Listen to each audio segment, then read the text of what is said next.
The Data Hub, it's one of the most useless features in the game of Football Manager. Yes, you've heard me. I don't use the Data Hub. If you've been to any of my streams, you know how much I dislike the Data Hub. I have on board with me Dave, also known as Culture Left Foot. He spends his time at work looking at data.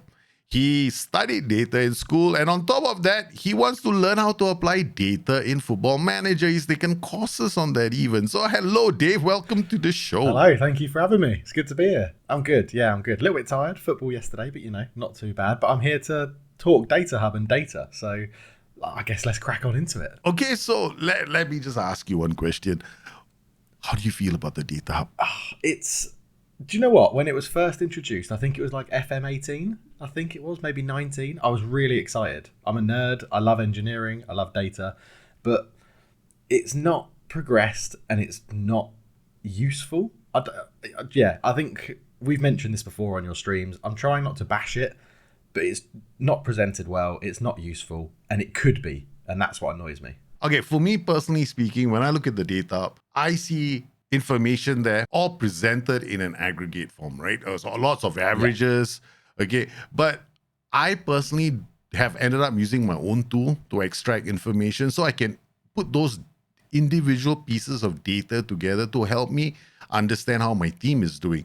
So how do you see the information from the Data Hub? What can I want to know how you feel about how a person looking at the Data Hub might get lost. Yeah, I think my biggest gripe with the Data Hub is that it chucks quite a lot of information at you with no clarity. And the whole thing around Football Manager, a big part of Football Manager anyway, is tactics, getting your tactics right. And I think if you're diving into the Data Hub with the information it gives you, it can really mess up tactical information. For example, the easiest example for me to pull out is something like you're not having enough shots at goal. Like your expected goals is low, or your shots per game is low, or your shot ratio is low. So you automatically go to your tactics and just click shoot more often. Well, that's not the answer, is it? That's not the help for anyone. That's not actually what you need to do. And I think that's the biggest issue I have, is that the information you can pull out doesn't directly correlate the data you're getting into what you should do tactically in the game to make your tactic better. Whenever I make tactical changes, and if I go to the Data Hub, it will not tell me how my tactical changes have done. Impossible to find out.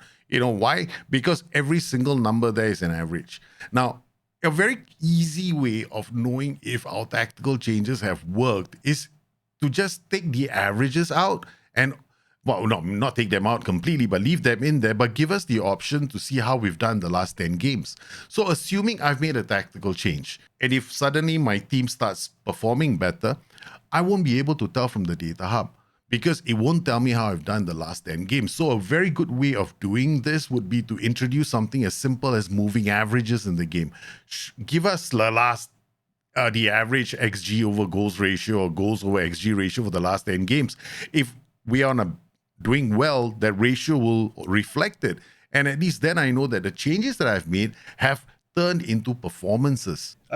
I couldn't agree more. I think, like you mentioned it in the intro when you very lovingly introduced me, very nicely. But yeah, I use data at work, and we have to recalibrate every 3 months. I work in aerospace, and we check components, what components are working correctly. If we did that for the whole year, you'd never get an understanding of how the components are working. You'd just get a bog standard average to be like, oh, well, everything's working as it should.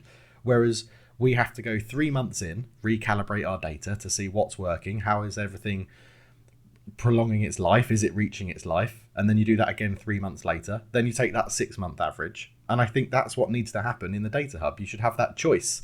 I want to see my data from the whole season. I want to see my data from the last 3 months. I want to see my data from the last 5 games.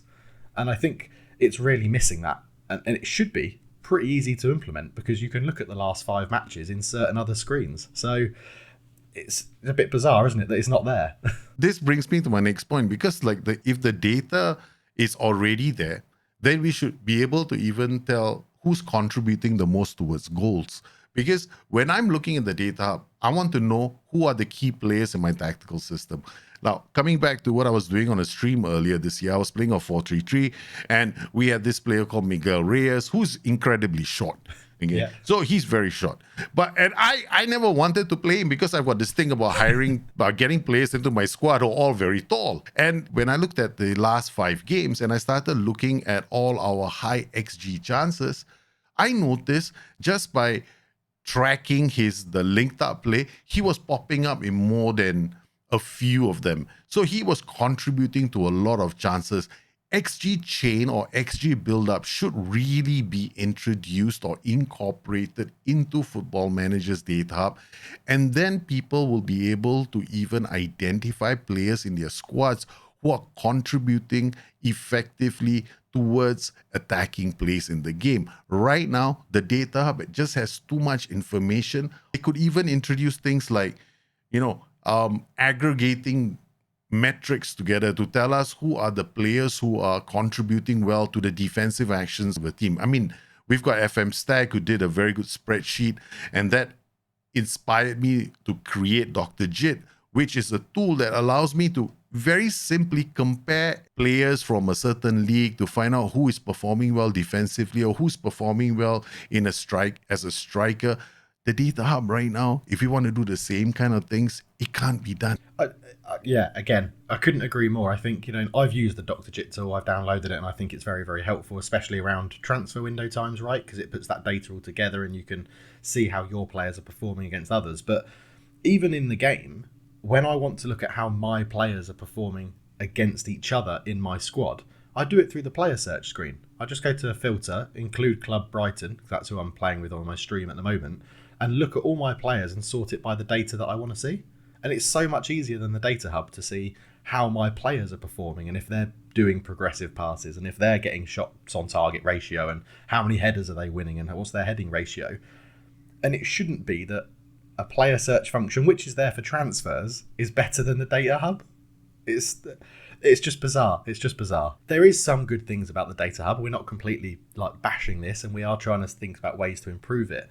And the 2 screens, I think, I watch your streams and I know that you use this, but the next opponent analysis, I think, screen it is. I can't remember what it's officially called, but it shows you what they're likely to line up in, what likely roles they're going to use, what sort of weaknesses and strengths they have. That's useful. And then there's a team page that you can look at your team in the analysis report, and it shows you in the last 50 matches we've used these formations. These are the clear-cut chances for and against. This is the shape.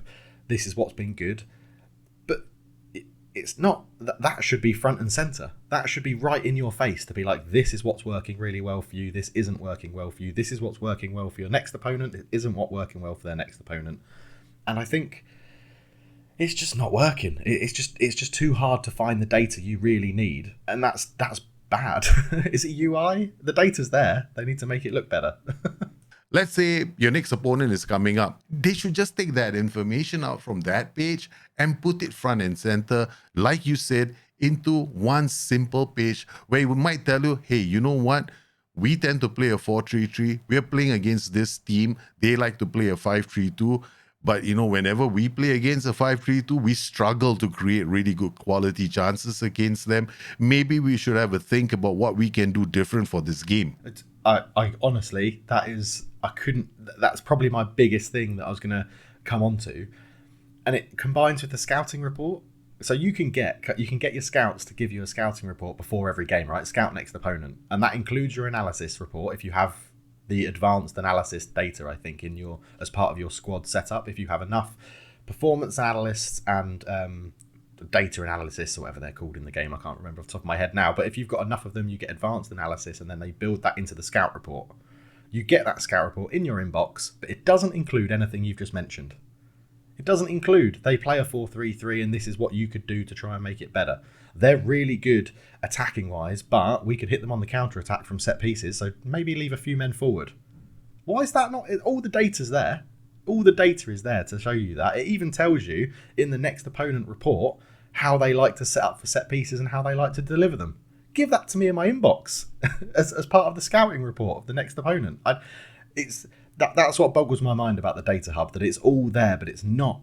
You have to. You said it. You have to dig for it. You have to go and find it yourself. Which, they want to make it realistic. I can't imagine. Pochettino at Chelsea is going to have to knock on the analyst's door and be like, hey, have you got that report for the Brighton game coming up?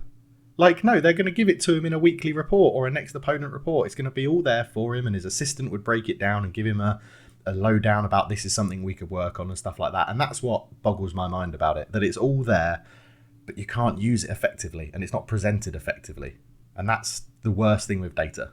As it sits at the moment, I can't use it. Again, I don't use it. I'm just hoping that in FM25, when we have a new interface, we have got a new game, I'm hoping that SI actually take a really deep look at the data hub and ask themselves one fundamental question: how can we make this better? How can we make this into a proactive tool? Because right now, it isn't a proactive tool. It is something that sits there and I use it to tap my shoulder and go, hey, I've done well, man. Yeah, but that's about it. Yeah, it's a great little sort of sweeping statement that you've put there, that it's reactive. There's nothing proactive about it. It's not advising you what to do. It's not affecting your tactics in a positive way proactively to make a difference before the games. And that's the crucial part of it, I think. As I said, real life, they're using the data to go through what they've done previously. Yes, of course they are. Everyone reflects and recalibrates, but they're not. In the game, it's not allowing you to push forward with the data correctly. And in real life, that's clearly what they're doing. They're using data to push forward. That's how football clubs get better. All right, so, yep. And I think we can all catch up on your live streams when you're doing it, because I'm going to be very interested to know whether you do things differently in terms of data on your live streams. I'm sure everybody can catch you on your live streams when you're doing it, Culture Left Foot.